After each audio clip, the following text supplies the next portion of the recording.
much. Well, my next guest knows that the administration is considering any and all options, but he doesn't really have much faith that the proper options are going to be taken. I'm talking about radio talk show host, constitutional scholar, Mark Levin. Mark, very good to see you. Good to see you, Neil. What do you make of what's disintegrating in Iraq right now and what we should do? Well, I make the conclusion that this democracy project didn't work and couldn't work. I make the conclusion that this administration couldn't work and doesn't work. And the president's going off to play golf and think about his options. It's the most outrageous thing I've ever seen.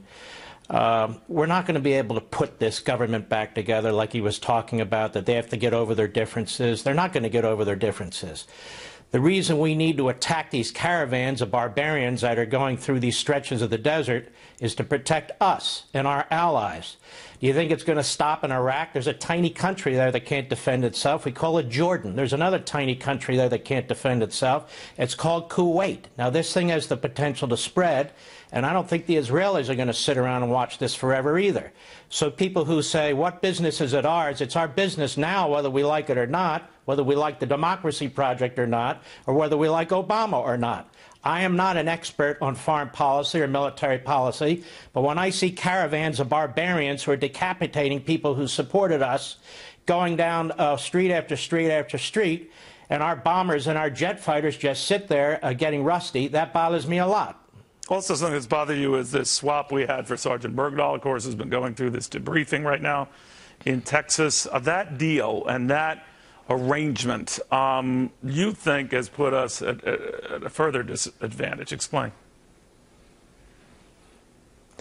First of all, I still want to know the circumstances of how he left his unit and wound up with these barbarians. I mean, I'm sure they didn't treat him like one of a long-lost son.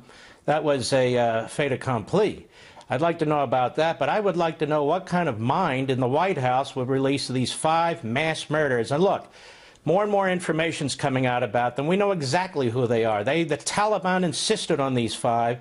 It's absolutely outrageous that here we are, we're still in Afghanistan. You see what's going on in Iraq, that we would take these 5 men and release them?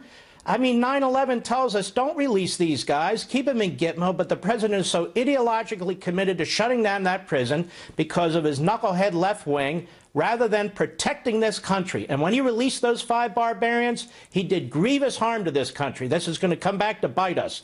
God forbid, but it is. You know, a lot of people have been saying that the president also senses this war fatigue in America and that there's little risk to him politically if he were not to go the extra mile to help Iraq right now and just pull a Vietnam and leave. First of all, the president's not up for re-election. He's got his damn pen in his phone. Why doesn't he do something with it as commander-in-chief, which he's able to do something with? I'm not one of these interventionists, but I'm sure as hell not one of these pacifists either. And the fact of the matter is there's a mess there. We lost men there. I know families who lost their sons there. It's a horrible thing. I've been to Arlington National Cemetery, like many people, row after row after row of young people who died fighting there. And oh, what do we have to do with it? What do you mean, what do we have to do with it? These barbarians are taking their trucks. They're driving down there. We could pick them off. We could deal with that. We don't have to send troops in there. We don't have to send infantry in there, and we shouldn't. Switching gears, if you don't mind, the Eric Cantor stunning upset has a lot of people thinking that something bigger is going on in the Republican Party than the mainstream Republican Party has been saying. Others, like Chris Christie, there's a unique local politics, unique to that 7th district in Virginia. What are you saying?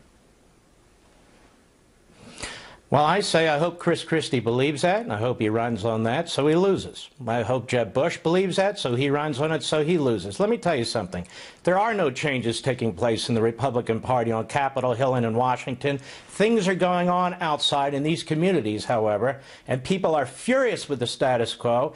They are disgusted with what this president is doing to our country. Mark, wouldn't that have popped up in some of these other races where mainstreamers handily, fought off challengers? You know what, Neil, this is very interesting. They come in 5, 10, 20 to 1 with dollars. We have people who show up and run. Many of them are unknown. We win some and we lose some. And maybe we'll win more than we would. But I'm going to tell you something. If the Republican Party thinks that the people are, let me put it to you this way. Do you think the people in the country are happy with what's going on in Washington? Do you think they're happy with what's going on the southern border with refugees, like we're the third world? That they're happy with massive debt and deficits?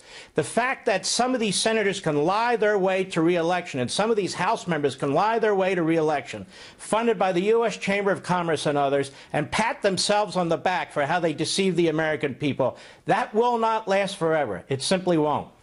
And it didn't in a Virginia district. Mark, I know you don't give yourself credit for what happened in there, but you had a thing or two to decide about what happened there. Mark Levin.